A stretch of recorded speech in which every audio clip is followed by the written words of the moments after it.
తొనలు శక్తి తీసుకుంటే 100 గ్రాములు, అంటే గింజ తీసేసి తొనలు 100 గ్రాములు తీసుకుంటే అవి 88 క్యాలరీలు శక్తి అన్నమాట పనస తొనలు.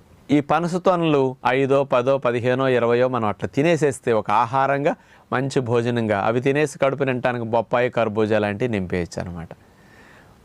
ఏదన్నా ఒక ప్రకృతి ప్రసాదించిన ఫ్రూట్ను మంచిగా తినే అదృష్టం ఉంటే మరి ఇట్లాంటి వాటికి డబ్బులు ఖర్చు పెట్టి కొనుక్కుంటే మంచిదని విజ్ఞప్తి. ఈ పనస తొనలకి మనం కొనుక్కొని తినేటప్పుడు గింజలు లోపల వస్తుంటాయి. ఆ పనస గింజల్ని మనం ఎలా ఉపయోగించవచ్చు? మీరందరూ తెలియక పారేస్తూ ఉంటారు.